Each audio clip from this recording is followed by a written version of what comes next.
The Drum Candy Podcast is brought to you by Drum Factory Direct. What's up, everybody? Welcome into episode 3 of season 4 of the Drum Candy Podcast. This is your host, Mike Dawson, coming to you from Drum Factory Direct in Pittsburgh, Pennsylvania. This week, I'm interviewing drummer David Uosikkinen of the band The Hooters. The Hooters are a Philadelphia-based band, had a bunch of hits in the early 80s, a bunch of radio play and MTV hits, and they've had a steady career and a resurgence here lately. They are just now kicking off a European tour. I believe they're in Germany this week. And then they come back to the States to link up with Rick Springfield and do a bunch of dates all around the country. So this is a fun chat. We talk about the entire breadth of his career from the beginning to taking a little bit of a break and getting into the technology field and then getting back with the Hooters. And let's get to it with David Uosikkinen. Every summer, we've been fortunate. We've been going to Europe since I think 2003. We had a little break hiatus there, and we got back. And then every summer, I think we've only taken a few off. We go over there and at least play in Germany and in Scandinavia a little bit. But lately, it's been turning into like a 6-week run. Wow! So this year, I was out this morning. We had to get the carnet together. There's gear. I work with a guy that supplies my gear there. I've been playing the same drum set for. Oh God, I think this same kit I've been using probably for about 12 years now. I've been using the same kit there, and there's a company called All Access Cartage. My friend Rolf over there. So, but I send over some cymbals and my I use the SPD SX and the Pro, so I send that over, and a few doodads that I like that I'm particular to on my kit, but then everything else stays there. But this morning I was, making sure everything weighs enough. People don't think about that. And all that stuff. Like, can I bring this? I had this Constantinople cymbal that I have, and that it's really nice that I had to kind of I can't come on this trip, so I had to use another one. So, wacky stuff like that. But it's exciting to be doing it, But this year we do that and then come back, and then we do at least 2 months on the road in the U.S. Our first tour in 3 decades in the U.S. That's wild. Yeah. So I have a couple questions about that. Sure. So what do you think is kept things going in Europe for you guys? Look, yeah, I mean, I think they gravitate towards. Especially, I remember in 1987, 86, the album Nervous Night, we had a song called All You Zombies. And in America, it got to AOR radio, album-oriented radio, and it was successful, and it kind of introduced us. There was a DJ in Texas that played us, a guy named Redbeard. Other program directors started adding it to their format. It got all over the place. But it was never like a top 40 hit or anything like that. But it got us on the map, so to speak. That song in Germany was like in top number 3 on their Billboard charts. We were dumbfounded by that. Obviously, it was great, but couldn't believe it, And the follow-up record, we did a record called One Way Home. There was a song on there called Johnny B. That is, I think it's about the minor chords and the progression that they listeners over there gravitate towards. But it's that song. A friend of mine told me, if you get pulled over by a cop, start singing the line or the chorus film, they'll let you go. So I can't. It's hard to explain, Mike. It's just it is just one of those crazy things. And listen, we've had records. We've experienced making records over here. They thought we would do something, and it did nothing. And then they do great in the little pockets of Europe. So we go over there. We made a record called Zigzag that was they loved in Scandinavia, and we were playing at sold out venues there that we couldn't get anything going here with it. But it's hard to explain people's tastes. That's the way I see it. It's Have unusual. you toured Europe the whole time, or was it more of a recent thing? No, we've been going over there. I remember as a baby band, we started doing arenas, like opening for bands and having success and knowing things were going in the right direction. And you go from playing to theaters to supporting somebody in like 20,000 seat venues, and all of a sudden, you get. Our manager said to us, "You're going to play in Germany, and you're going to play clubs." Oh man, we were looking at each other. Man, we're just doing this thing, and not that I don't want to say it was easier. It wasn't easier, but it was like we're going to smaller crowds. Although he was totally right. It was the smartest thing we ever did, because we built our fan base like we did when we started here in the States in the 80s. It was the same thing. But we were more of a well-oiled machine by that time. We got there and people would come see us. And I think a lot of bands, like some of my favorite touring bands, Midnight Oil, who are one of my favorite bands out of Australia, the same way. They would go out and they're big in their country, and then they would go and they play smaller venues and just try to blow it up. And in our case, it worked out. And then it just kind of built and built. We took, I don't know if it was really consciously, it's probably conscious. We had about a 7-year break when we all had kids, we didn't plan it that way. Just everybody had kids. You just, started having kids, and we stopped. And then in like 2003 was when we started like doing more stuff in Europe, and they were getting offered. Obviously, we were getting offers to do dates, and we took them up on it. We went, and ever since, we go over, and we work with a great promoter, Patrick. He works with a bunch of other bands. I think on his roster he had like Snarky Puppy. Donovan is one of his people, and he just has a thing, and he's part of our family. He knows what all of us really like, what we need to tour. He knows. We just work hand in hand together, and every summer we've been going over. And then if there's some one-offs that we would do, occasionally we'd come over and do those, which we were doing mostly. I mentioned that it's our first tour in 3 decades in the States. We'd play dates here, but it was more of like get on a plane or, travel to a date and play. And it was never just, in this case, we're on the bus like we're in Europe, from city to city. You do 3 on, day off, 3 on, day off, and it's all mapped out. I mean, we start in the Midwest. At some point, we're up like in the Detroit area, that area, Michigan. We're playing in Texas, Oklahoma. We're doing 6 states in the West Coast. I mean, things that I was telling a friend recently that we play in Europe so much that I remember just really wishing that I'd be able to go back to be able to do it in the States again. And then the stars lined up, and here we are. So what brought on booking this tour? Rick Springfield's manager.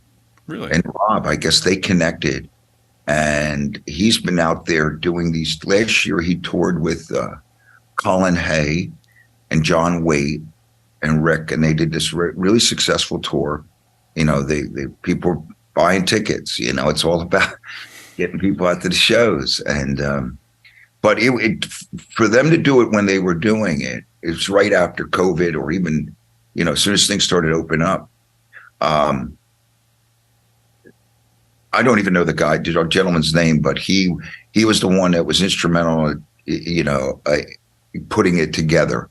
The idea was floated like anything else, and Rob, who handles our business, thought it was a cool mix of bands, and then he ran it by in my case, ran it by me, and I think I heard about it in late December. Asked if I would be interested in going on the road.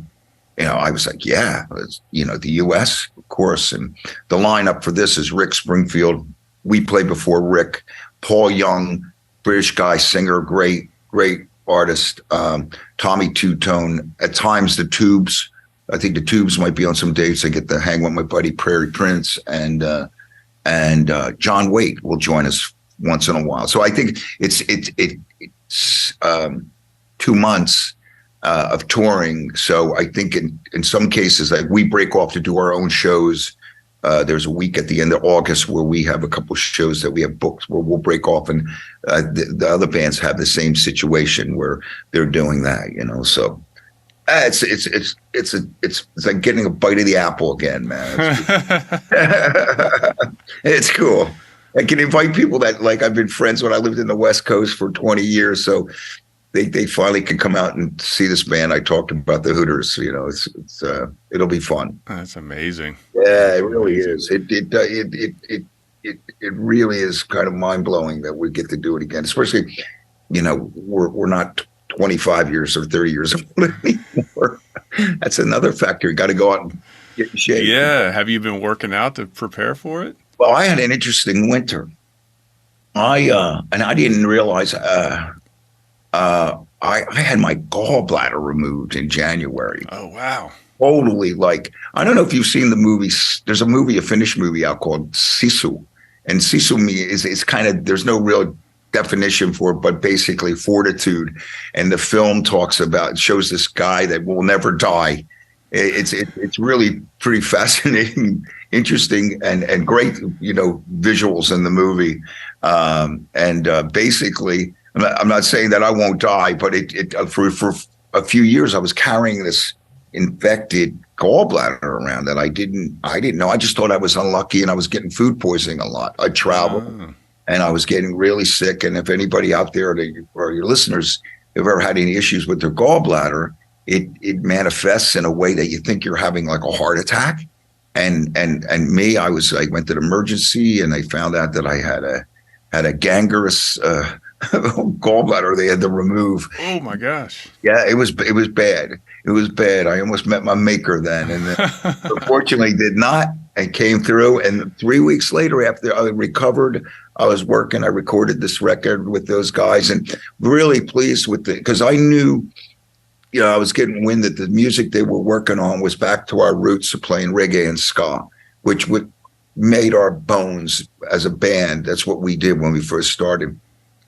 And they were consciously going back to revisiting those through songs that they wrote. So when I went in the studio, the first song I cut with them was a song called Pete Rose, where we were paying homage to a ball player that we all really liked. We didn't always like his methods, as far as playing we did. But I'm not making any judgments about Pete.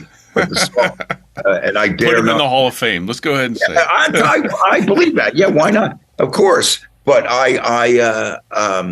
but that was the first thing I cut, and everything else felt like it was it was a record where we felt that was all in our wheelhouse. Playing it.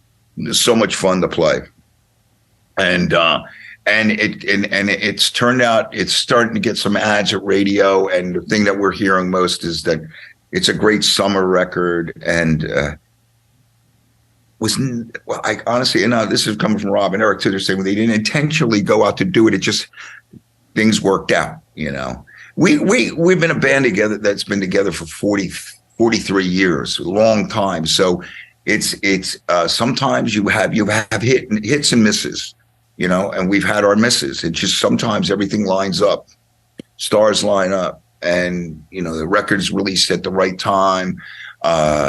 You get offered a good tour, just the right things happen. That could go the other way too. And in this time, it just seems like, and at this point, we're all tight. We're a family. We circle our wagons when anything goes awry, and we're just going to enjoy the shit out of it. Just go with it and have a blast. Play drums. A couple buddies of mine, George Palacios, who plays with Rick Springfield, great drummer. When I first moved to LA, he was working for Drum Paradise, the people that do cartage, set up drums for sessions and stuff like. He was my guy. When I show up, I did the Tonight Show once with Patti Smythe, and he was setting up my drums. I did this Alice Cooper record. He was setting up my drums. Now I'm his support act on a tour. Amazing. It's funny how that works. And he's my bud, and I can't wait to hang with him. We've been talking. We found out we're touring together like kids, man. We're like, well, dude, do you believe we're going to be on the road? I get to get coffee with him at every show and talk about how his day's going. That's one of the unique, cool things that we get to experience at times that are just really very, very special. Being a musician touring, it's very cool. What did you do during those times, besides raising a family, during those years when the band was somewhat inactive? Well, I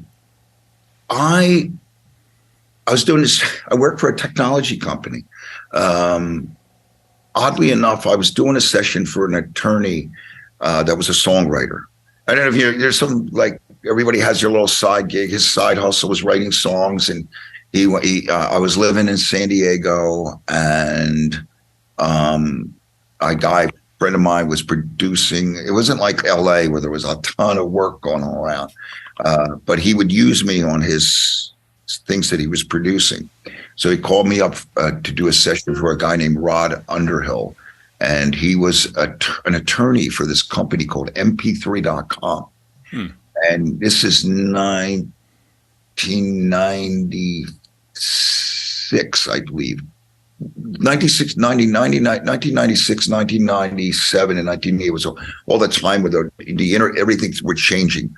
Broadband, internet, all that kind of thing was like, just ready to burst out. The world was going to change to this thing. And so I do this session for this guy, and he starts asking me about just almost grilling me about music, and we were talking about genres of music and things like that. And I guess I passed his test, but I didn't realize he was interviewing me for a possible offer to go work for the company. But he invited me to meet the guy that eventually became the CEO, that started this company. And I walked into this office in San Diego where there were 7 engineers, and there was a hard drive, a big looking hard drive back then. Where there were, at one point they were the size of refrigerators and maybe bigger, but this thing was about a foot high and about 6 inches wide. And he said, I got 150,000 songs in there. Yeah. Think about it. This is like, now people would go, yeah, what's the big deal? But back then, I'm going like, how do you fit them in there? How do you get them in there? Like, I can't get those CDs in there. So, he started explaining to me about MP3s and digital files, and I didn't know anything about any of that. Long story short, I showed enough interest in it that a week or two later, they called me up and asked me if I wanted to come and help them manage the music side of things, because they were engineers and they were getting the music in, but they didn't know how to identify what they had. And they hired. It was great because I got some lifelong buddies of mine that are Guy Eckstein, Billy Eckstein's son, the great jazz singer. Guy Eckstein handled the jazz, and Sam Wick was the alternative guy. He worked for Rick Rubin, a bunch of music guys put together this technology company. We're like, we're all looking at each other like, well, what are we going to do? So we started identifying pools of music. It was really pretty fascinating stuff. Now, mind you, I had a Mac PowerBook back then, and basically I could do is I could open it up, I could send an email, and I could do barely anything else. And then, but then I started working with engineers and working in groups of, matrix groups. And it was like it was educational in a lot of ways. And I paid attention. It's where I got the idea to working at that company. I have this website. It's called DaveUDrums.com, where people can hire me to do a session. And when people hire me, they don't call. They do send an email, and they have a ticket where they'll write down what they want, how many BPMs or whatever. If they want a chart, they want to give me the chart. But it was all based on what we call Bugzilla tickets that were the bug ticket for a company. So basically, the guy that designed it for me, we used that as his that was the way he's going to start this company. They're going to talk to anybody, and they message you and give you the information through this. But I worked for this company for, I know I'll give you a long-winded answer here. But I did it for 5 years. They were great because I was still playing music too, playing in bands, doing some sessions. I even went on tour when I was there. They said you can go out. This is when things were going to we got broadband and things were happening. But I did that all along. Like I did plenty of side hustles coming up in between when we weren't doing anything because I had a family. Mm-hmm.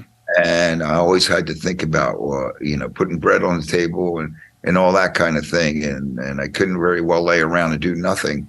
And I went and moved down to San Diego from LA. And LA was, you could work more in LA. You could fall into work in Los Angeles at the time. And in San Diego, it wasn't quite as simple. So you had to really know who you were talking to. But I found other things to do, but always connected with music. Like that was a good thing. Anytime I was doing anything else, it just didn't feel right, and I felt like I was a fish out of water. Because I almost felt like I was stealing money if I was doing something else. And I couldn't sell it very well. I was always it had to I had to have the integrity, at least, so they knew what I was doing. Yeah, I hear you. Yeah. So what was your background in music? It sounds like it's a lifelong pursuit for you. So what got you into it, and what's your educational background? My dad, the carpenter, roofing siding guy, came over from Finland in the 50s and loved Louis Armstrong, loved Harry James, loved Gene Krupa, got me to meet Buddy Rich when I was 11 years old. Wow. My dad was my hero to this day, rest in peace. And, but he came over from Finland wanting to give me a better life. His family, because I had two sisters too, and my mom, he was just introduced me to, and sometimes I made the wrong choices as a kid. I still remember he said, let's go see Duke Ellington tonight. I said, no, I'm going to go build a fort. A perfect answer for a kid. You know what I mean? I was a kid. I'm going to build a fort, but he got me into it. And it was young. I was young, and he was into jazz and had jazz records. He wanted me to play the trumpet when I was a kid, and I got a trumpet. I thought I broke the trumpet because I didn't oil the valves right. I didn't break the trumpet. But that's what we were listening to. And then I saw the Beatles and the Stones on TV, and I got in a band. My education was I could play a drum beat. I was the guy that could, probably like you, that could sit down drums, go that could play that. And no one else could play that. And you had the coordination to do it. So you were holding down the beat. I tell a buddy of mine is in the school band, a group of drummers. And I remember the band leader said, I want you to play the bass drum. Pointed at me. I want you to play the bass drum. And all the guys goes, oh, well, you must not be able to play a good snare drum. I said, no, he's got me because I'm going to play in time. Right. I can't play in time. I was the guy, boom, boom, keeping them locked in. I never thought about it until later. I said, yeah, that makes sense. But I was playing, and I came up where I had local teachers. I was, grew up in Levittown. And there was a music store, Clyde Peters School of Music, and there was a you could go there, take a lesson. I would go I think on Saturdays I would go, and a guy named Bill Wyko would take a lesson with. And I think sometimes I would take some periods off, but I went to lessons quite a bit. That was it. And played in my groups, my bands. We had bands. And then when I got into high school, the drinking age in New Jersey was 18 when I was in high school. And kids in high school were getting underage. They were getting cards to go over to New Jersey. And there was bars, and friends of mine were I was playing underage over there, and I was doing that. And I think I made like $300 one week. I was like, this is 1974. And I went, oh God, this is what I'm rich. Mm-hmm. And I did that. And early on, my parents spent a lot more time in New York than they did in Philadelphia when we were kids.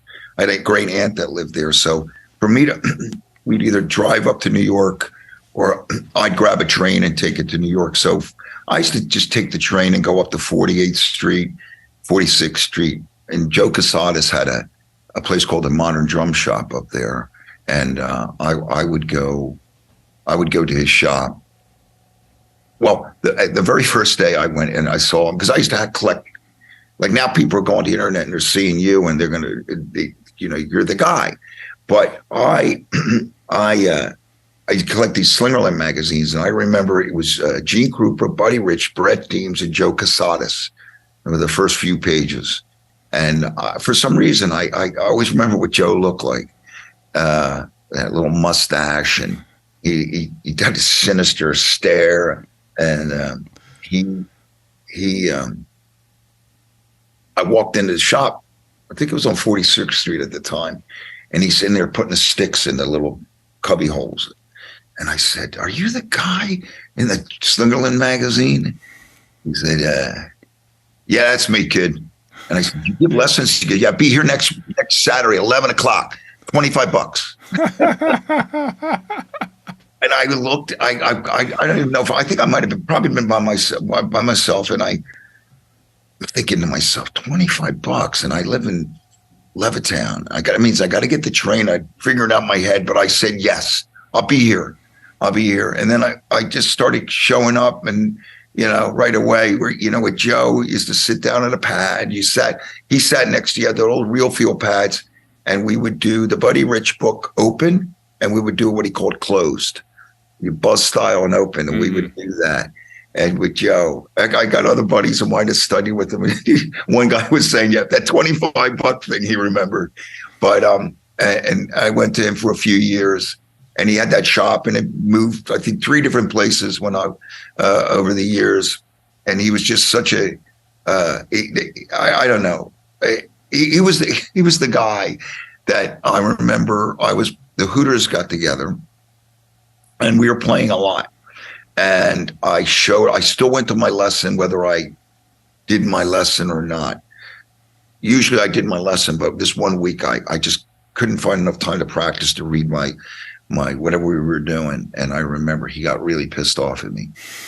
I think he might have even hit me with a stick. Yeah, the old school way. Yeah. He said, man, don't waste my time. They'll come up here. I said, well, but I play 60s. He said, I don't care. I don't care if about that. He goes, don't waste my time. And it was so valuable to hear them say that, because he didn't, for me, I was like, he didn't care. It was like you grow up, man. You show up. If you're paying for it, you got to come do it. But, he was the guy, like, he meant so much to me that I remember when we first got our first platinum gold record, you'd go into Modern Drum Shop, he'd be sitting there. He loved that. And he was just so great. And he wrote that great book, the cross-sticking book, Joe Casadas, the triplets and around the kit. And he was a real legend. But that was it. I took lessons, and now I'm still taking lessons. I'm young guys. I have guys that I go to that help me, that usually go to the like Drummers Collective or take lessons from these guys, and then I get the lesson from them.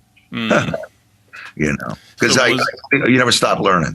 Well, of course. I mean, I was just practicing stuff I thought I knew this morning. It's like, I bet you were. I'm sure. It keeps going.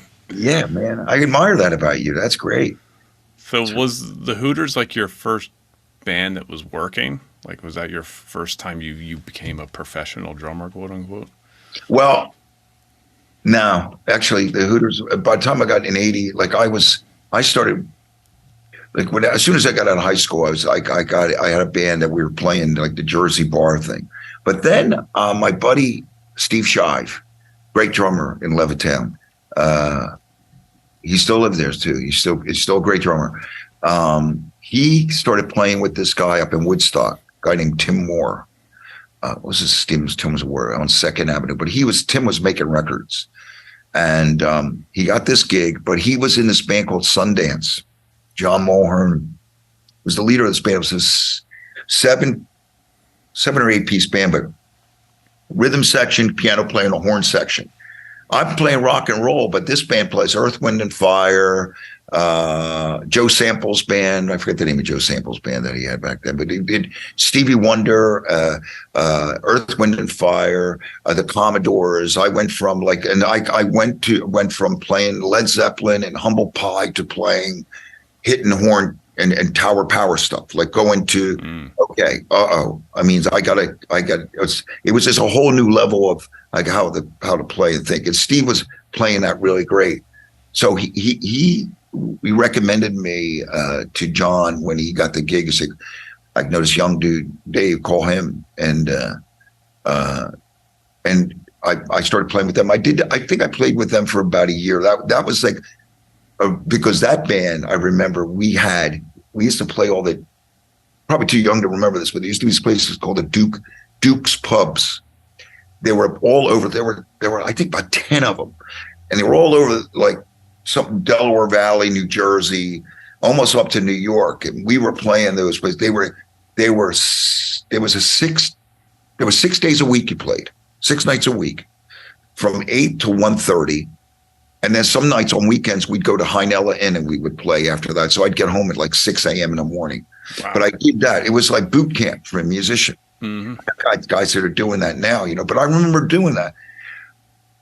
And then after that, I have a buddy of mine who got some kind of deal going with RCA. His name was Danny DeGennaro. Unfortunately, he passed away, but he was a bit of a legend in the Bucks County area. And he got a record deal with the guys at RCA. And no, he didn't get a record deal. He had some sort of production deal with a guy named Ray Hall there. And he grabbed me and this guy John Kuzma, and Bobby Woods, and Dan D'Souza, musicians that we were like playing around together in this band, to go and record with him. So we put this band together called the Torpedoes. That was a band we were playing some cover stuff, but we were really trying to get a deal. Back then it was so different back then, because we had a goalpost. It was like, get a deal, we'll get a budget, and we'll be able to make records for a while and see what happens. But that was I had like a lot of experience trying to get from that place of playing bars, the next step of making records, and to go on tour. You could actually see it. And that's when all the record companies went kaput years later. I felt bad for the young musicians, because it was, although they had the internet to kind of level the playing field a little bit, that record company thing was always a place of, I know this sounds crazy, safety, because you could go there and you're going like, you got the A&R guy fighting for you to get a budget to make a record. Your lifespan was looked at in short, like, okay, 2 years I can work, because I got a record deal, and you got some sort of budgeting going on, but then you find out later you got to pay all that stuff back. But I started doing it, like I knew all about that when the Hooters started playing, but we went a whole independent route. We for 5 years, when we got together in '80, Mike, to 1985, we didn't even want a record deal. We made our own records. Those guys had a band called Baby Grand that were with Arista, and Clive Davis signed them, and Rick Verrata was the drummer on the record. Dave Prater, who produced Dream Theater, was their live drummer. He ended up becoming their drummer. They were really incredible players. They would do like a lot of odd time stuff, but mix it with a pop melody. It was very interesting, but people would go see them and they didn't know what it was. And then Eric and Rob, afterwards, they lost their deal. That's when they put the Hooters together, and they met me, and then we started messing with these different feels. But the one thing that I just found out recently, where Rob, we played a gig, and we played the gig. It was one of our first gigs, and he went to himself, this is going to work. I think this is going to work, because people were the way they were. You could tell. You see how people reacted to music. That's the one thing cool about playing. When you play live in front of an audience, people say, would you rather be studio or you're live? And I'm going like, the one thing about live, right away if you're hitting a single or double or triple or a home run, you know how people react. So that was always a cool thing. But I think I was probably in like doing the professional thing from the time I got out of high school till I became a member of the Hooters, which was just kind of lucky, being in the right place at the right time. Well, who are your biggest influences? So, like you said, the band started with a reggae ska kind of sound, So. Well, that was kind of introduced to me, and then just being, it felt comfortable to play. But early on, I met Buddy Rich when I was 11 years old. So, I initially, like, I played drums. I was playing like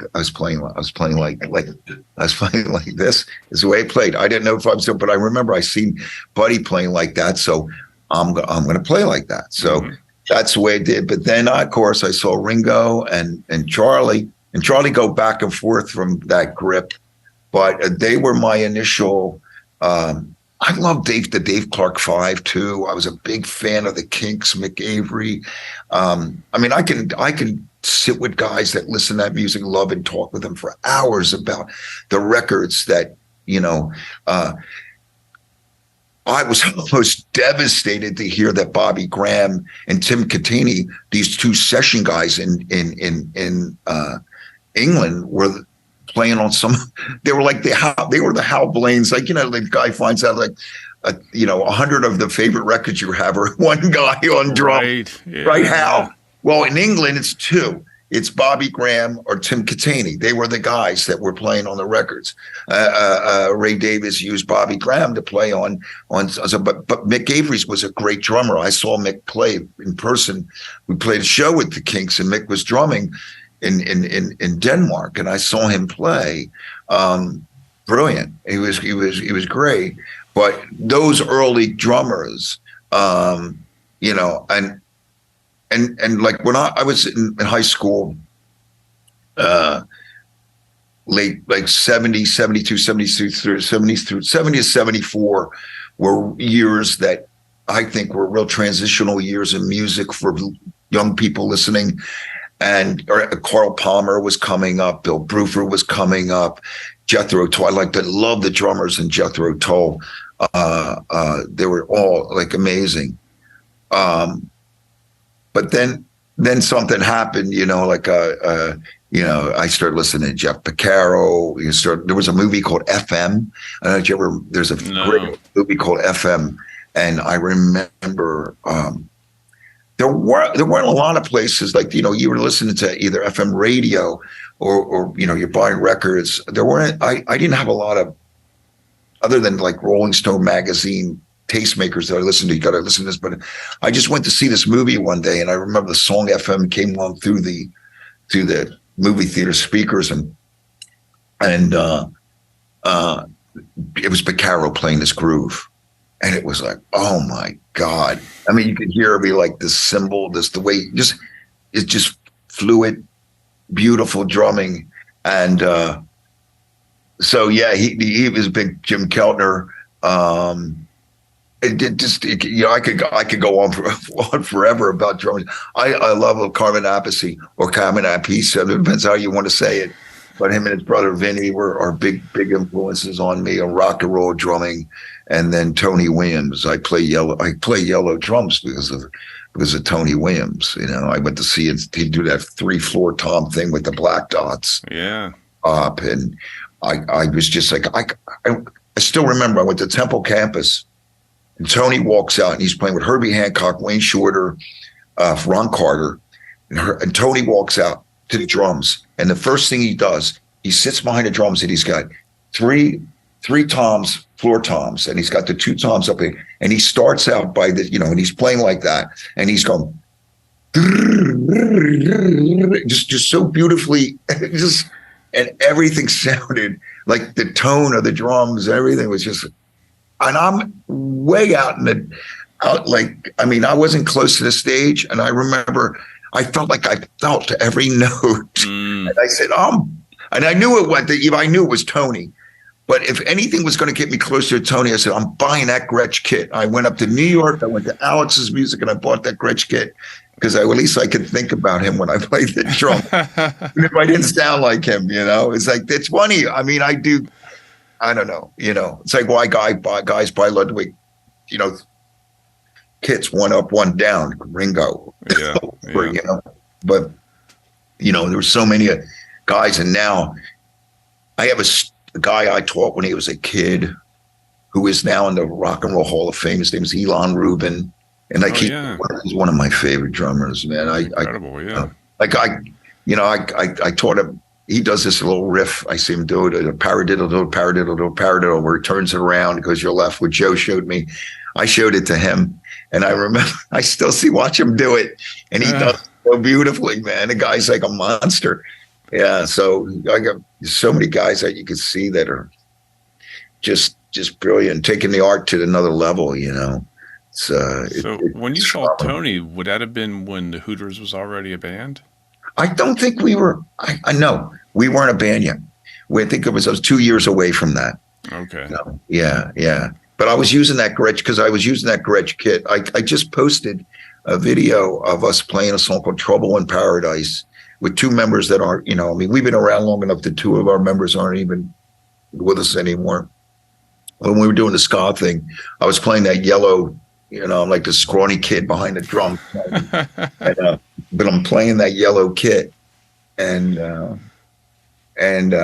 yeah, man, Tony Williams was the guy, and as far as when you asked about the ska reggae thing, I that was Rob Hyman that started turning me on to records, and I started listening to the English guys like the Carlton Barrett. All the guys like Bob Marley's guys and Sly Dunbar, Robbie Shakespeare, they were the obvious guys to listen to. But then there was this whole British ska and the two-tone thing. But the reggae thing, there was a band from England called Steel Pulse that had a drummer named Grizzly. Was such a beast. We opened for them, and I was so drawn to him drumming because he planted himself, and it was like and the bass player in reggae, he's playing around that groove, and he has always said it's a really cool thing to watch and feel. But this guy was so dynamic and so powerful, and they called him Grizzly because he was like a bear, and he would do this stuff that was phenomenal. So yeah, and it was a lot fortunate to see some really great players play that kind of thing. It's cool. Let's talk about the making of the new record. You said the guys were, I guess, writing on their own, and then they presented the stuff to you. I mean, how do you get to the finished product? What was your process? Well, this one was interesting because it was going to be, usually I come in and I'm cutting the tracks with them, but I had my surgery, and it was going to,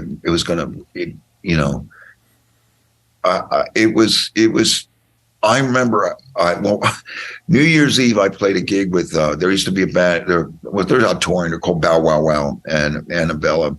I did a New Year's gig with her, and I wasn't feeling well. It was like, it was starting to really get really bad. And I did that New Year's gig. And a week after New Year's, I had to get an emergency ward because of the EU. I'm sorry, the EU. Is that what it is? Emergency? I don't know. Whatever. They take it when you're not doing well. And so it was a week after I did that gig, and I knew I had this record to do because they were finishing up and they had enough songs, and the plan was we were all going to go and cut together. Well, I had the surgery on the 7th. I think I started recording the record 3 weeks after that. Like I was still recovering, but I could play. And they was like, come on in, let's see, we want to try cut track. So I cut in, there was a song called Pete Rose on the record, which they end up putting nowadays because of technology, could do certain things. They could cut the tracks. This record is interesting. What they did was there were some tracks that on this record that were recorded like years ago that they needed to, we recorded on the Porter studio that we transferred to Pro Tools. So we were kind of redoing some things. So I came in, I cut the drums afterwards, which you can do now, you know, like back in the day, you know, you had to kind of go through a lot of, I mean, you know, Pro Tools and Logic and things like that. Any of the digital is made it a lot easier to go in and do things, you know, turn it around. So, but they already had like a good head start on it, and I just cut the drums out later, which I like you do probably a lot of sessions. You know, you understand. You go and drums are there. You go and you play, and so it wasn't. It was a different kind of energy, but it was fun to do. We have horns on it, like great horn section. There's a song we did a cover of a Rolling Stones song called Connection. That was great to play and get back to those ska reggae roots that we have. And it all felt good. It didn't feel weird, although at the time I thought, this is different. It was a different way of doing it, but it worked out. And they're my boys, my friends. I've been friends with them forever. So, you know, they have an expectation of me as if like I do of them to bring it. What am I playing on? But they were kind. They were kind. I mean, 3 weeks after surgery. Goodness. Yeah, I did. Yeah. You see the movie Cecil. It'll explain everything. British mentality is, you know. But it's you know, I'm glad I have it. Now you mentioned you used the Roland kit on some of the record. I did. I use, matter of fact, I have it like you're right now. I don't know if you can see I got this kit that I'm using on the U.S. tour, and I have a Roland. I have the Roland. I just got the V50X, but I used a TD27. And yeah, I use that on about half the songs. You know, we USB right into the box. You know, a real great engineer that knew what he was doing. So yeah, that was pretty neat. But we went to pretty much conventional, like old school sounds, 808, 909, you know, that kind of thing. We didn't. Our idea was that like those songs if they were demoing it up and they're doing it on an 808, it sounded cool on an 808. Leave them that way. So if I'm going to play on a electronic kit, the cool thing I like about these rolling kits right now is they look like drum sets now. You know what I mean? It's not like you're playing on pads anymore. I didn't have an issue with that, but I like to be able to look down. It looks like a drum set. I just feel like, okay, I'm in my element. But the sounds sound like an 808 drum machine, which I really dig. I really dig that. So live, you said you're taking an SPDS out to get some of those sounds? And it's funny. I'm having, matter of fact, I just sent a text out to the Rolling guys because I got the new SPDX Pro. And you can't, it won't accept anything. You have to have samples that are 48K. They won't accept a 44.1 sample. Wow. So yeah, it's great. I got it thinking, oh, this is going to be easy. You know, I have everything backed up, just dump it into my new Pro. Well, when I went to do that, nothing was happening. I'm going, what's going on? Oh, no. So I reached out to all my electronic guru friends and going like, what's happening? Because, it's not compatible. So you can convert all your samples that you have from your SPD-SX SE, which I have, to 48, and so from 44.1 to 48, and then you load them in. But it wasn't even so. I backed it up, and my issue right now is that I just hit up the Rolling guys. I have to figure out how I extract them from a folder that is it says SPD I on it. So it's a little bit of that. I've learned to be patient and not like, what the, it's broken. It's not broken. You just got to get to figure out why it's there. The samples are there. You got to figure it out. And it's, if anything, from working for those working with those engineers in the technology company, is that you learn to be patient, and there's an engineering solution to it all. You know? And that's sometimes drummers don't want to hear that shit. Right. So, are you going to play the pad itself, or do you hook up external? I'll probably trigger a few things, a few things, and I use it. I put some samples in. I mean, we do 85% of our shows on click. So I use that kit chain that they have in the Roland is so valuable, because I think there's more in the Pro. I know in the SPD SX you had 5 places where you can put in a set list, and you move it quicker, but they've improved that. And I believe there's more in this new one. But I have all the tempos, and on tour sometimes we'll change maybe a tempo by go real quickly, and we've got to move it up 1 BPM or even a half a BPM. You can do that. There were some limitations though. On the click, I found that on the SPD SX, I couldn't find like a triplet click, like dot dot dot dot dot dot dot dot. It was all like 8th notes or 16th notes or quarter notes.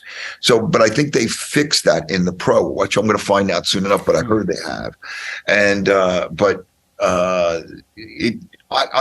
love that thing, because as the guys in my band have gotten, should I say, older, they want more consistency, vocals to be as consistent as possible every night.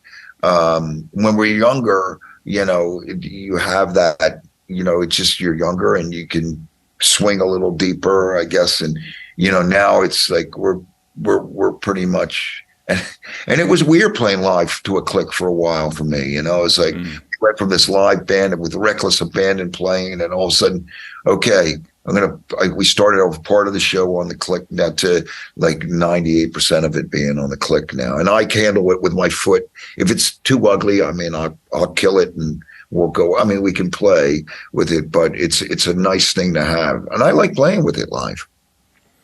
How do you monitor that? Are you running it into... Are you running straight out of the headphone jack, or do you run out?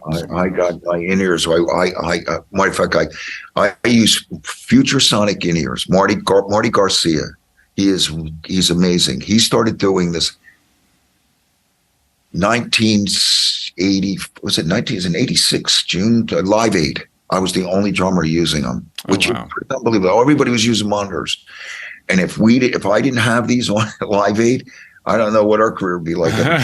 Because I was playing, it wasn't behind, I was across the stage.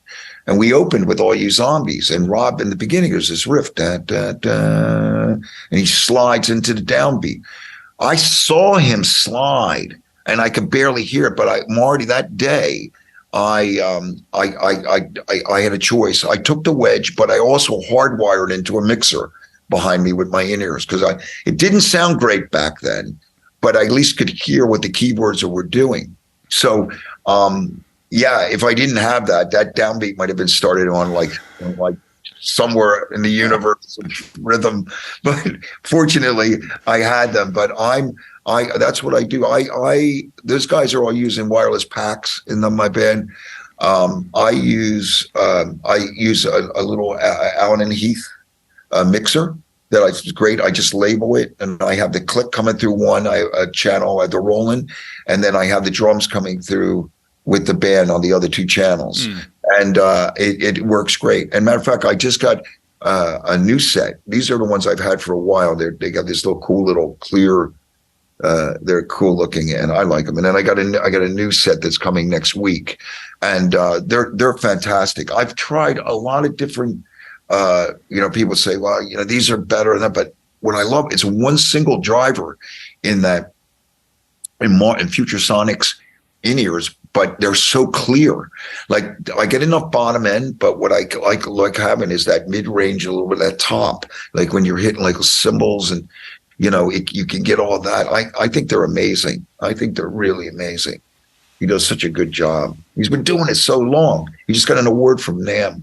At the NAMM convention, and He does, because I don't think I'd be touring if I didn't, if I didn't use those, because when I go up and I play like big stages, I remember I had to do like a couple gigs where, and it's just so much as a cacophony of sound. It's just too crazy. I like to be able to hear what I want to hear. Wow, So, great. It's changed things a lot. Springsteen, like I went to see Springsteen. I thought they were all going to use the ears, and only a few of them use ears. Bruce is still doing the monitor thing. Will Stevens still in the monitor thing. They got it cranked up there. It's pretty amazing. I saw Crowded House last night, who were amazing. They were so good. And part of the guys were, the bass player was using the ears, and I think the drummer was using a wedge. Wow. He was using a wedge, which was surprising. But I love it. I think the in-ears, or whatever suits you. I like Future Sonics, but there's companies that are making them. But I think they make they make a huge difference. I mean, it had to have saved your hearing over the years. Certainly, but I'm still, I have to have help. I'm not deaf, but I like PMA. I want to hear what's out there. So I tried a couple hearing aid things. I use them. We didn't think, I didn't think about that stuff when I was younger, and play with AC30s and Marshalls behind me like a knucklehead hitting a cymbal that's was I doing? Yeah, well, I think we all go through that, unfortunately. That's the irony of life. Indeed.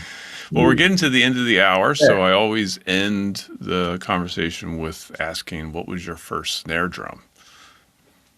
Rogers Dynasonic snare drum was my first. Nice. Remember the Dynasonic with the metal rod? Yeah.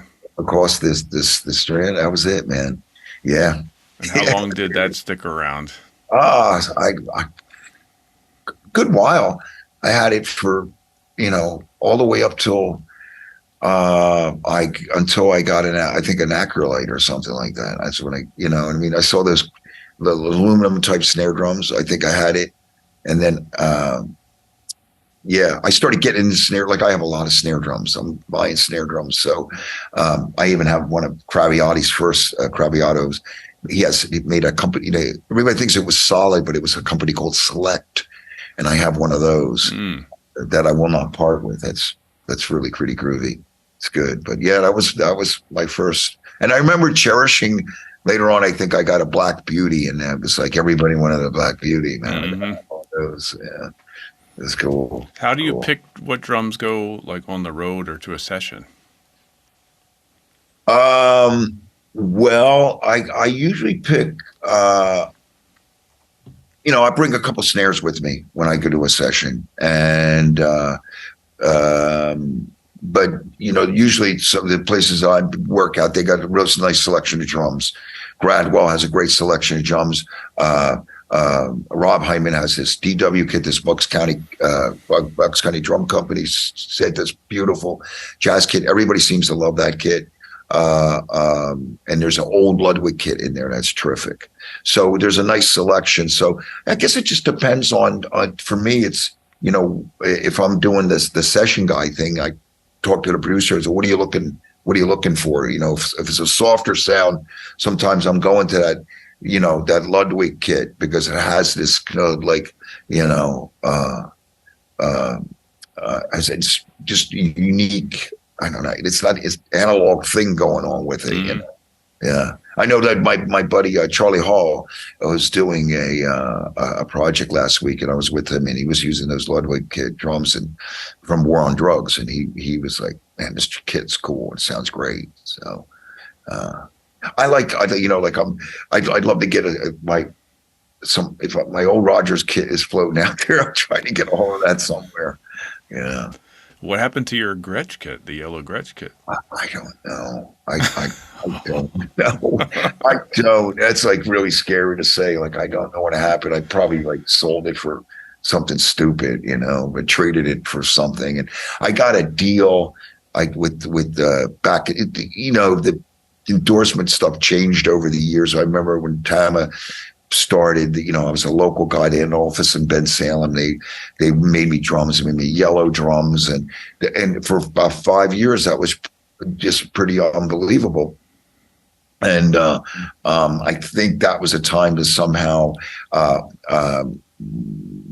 I had a precarious living situation. So I think my Gretsch kit went with an old girlfriend somewhere and probably sold them. Yeah, that happens. It wasn't real smart. Real smart. If I would have thought, that'd be a real valuable thing to have these days. But no, wasn't thinking. The ignorance of youth. To learn, right? Yeah. God. Well, I appreciate you coming on, and I look forward to catching the band. I was totally honored that you asked. You're doing such amazing things and educating drummers and playing. I see you play. You're a lovely player, man. So thank you for having me, man. All right, that is it for this week's episode. As always, if you like the show and you haven't already, please give us a 5-star rating and write a review wherever you're getting this show, and drop some comments on the YouTube channel. Make sure you're subscribing there. Make sure you hit the notification bell so you don't miss any episodes. I need to hear from you. So if you have any listener questions or intro beats you'd like to submit, send them to drumcandypodcast@gmail.com. And until then, have a good week, and we will see you in the next episode.